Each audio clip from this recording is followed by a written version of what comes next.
Di suatu pagi yang cerah, matahari bersinar hangat menyinari hutan yang hijau dan asri. Di antara rimbunnya pepohonan, seekor kancil kecil berjalan dengan riang gembira. Ia adalah hewan yang sangat terkenal di seluruh hutan karena kecerdikan dan jiwa petualangnya. Hari itu, langkah kakinya membawa kancil hingga ke tepi hutan. Tiba-tiba, matanya terpaku pada sebuah pemandangan yang luar biasa.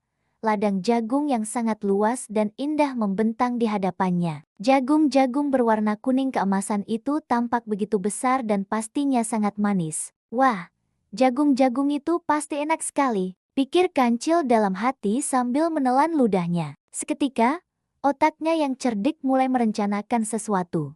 Tanpa ia sadari, ladang jagung yang subur itu adalah milik seorang petani tua yang sangat rajin. Setiap hari, petani itu merawat tanamannya dengan penuh kasih sayang. Ketika malam tiba, suasana di hutan menjadi sangat tenang dan sunyi. Namun, kancil tidak bisa tidur. Pikirannya terus melayang ke ladang jagung yang lesap itu. Dengan langkah yang sangat pelan dan hati-hati, ia menyelinap keluar dari sarangnya dan berjalan menuju ladang. Sesampainya di sana, ia menengok ke kanan dan ke kiri untuk memastikan tidak ada siapapun yang melihat. Suasana aman. Hehehe.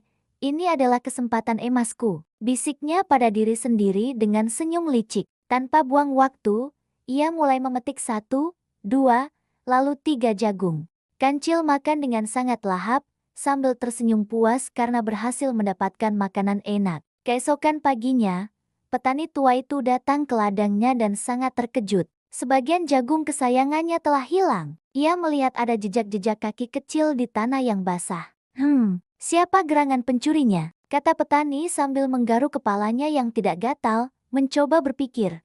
Petani itu tidak ingin marah tanpa memiliki bukti yang kuat. Ia duduk dan berpikir keras, mencari cara terbaik untuk menangkap si pencuri. Tak lama kemudian, sebuah senyum kecil terukir di wajahnya. Ia mendapatkan sebuah ide yang cemerlang. Baiklah, aku akan memasang jebakan untuknya malam ini, katanya dengan penuh keyakinan. Dengan sangat hati-hati, ia menyiapkan tali dan jerami kering.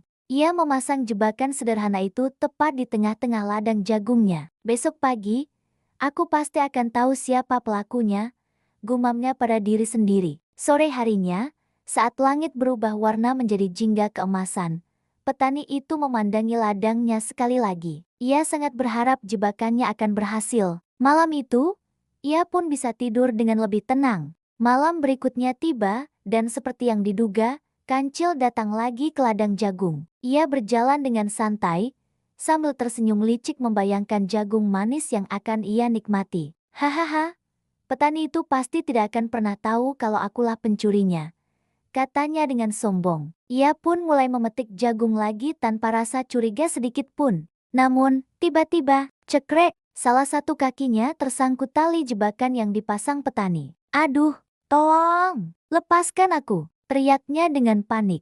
Kancil berusaha keras untuk melepaskan diri, tapi semakin kuat ia berontak, semakin erat pula tali itu menjerat kakinya. Tak lama kemudian, dari kejauhan terlihat cahaya lentera. Petani itu datang. Nah, akhirnya ketahuan juga siapa pencuri jagungku, kata petani dengan suara tegas. Kancil langsung terdiam, wajahnya pucat pasi karena ketakutan. Petani menatap kancil yang gemetaran. Ada rasa marah di hatinya. Tetapi juga ada rasa iba melihat hewan kecil itu ketakutan. Kenapa kamu mencuri, Kancil? Tanya petani dengan suara yang lebih lembut. Kancil menundukkan kepalanya karena malu. Dengan suara yang sangat lirih, ia menjawab, maafkan aku, Pak Petani. Aku sangat lapar dan tidak bisa menahan diri saat melihat jagungmu yang lezat. Mendengar itu, petani menghela napas panjang, lalu tersenyum lembut kepada Kancil. Kalau kamu lapar, kamu bisa meminta dengan baik-baik. Jangan mencuri, karena mencuri itu perbuatan yang tidak baik. Kancil mengangguk pelan, menyesali perbuatannya. Aku janji, Pak, aku tidak akan pernah mencuri lagi. Melihat kesungguhan Kancil, petani pun melepaskan tali jebakan itu dan membebaskannya. Sejak hari itu, Kancil dan petani menjadi sahabat baik. Petani sering memberinya jagung, dan sebagai balasannya, Kancil dengan senang hati membantu menjaga ladang dari hewan pengganggu lainnya. Mereka hidup rukun, saling menolong, dan saling menghormati. Nah, teman-teman, Dari cerita ini kita bisa belajar bahwa kejujuran dan kerjasama akan selalu membawa kebahagiaan. Terima kasih sudah menonton. Jangan lupa untuk suka, bagikan, dan subscribe ya. Sampai jumpa di cerita berikutnya.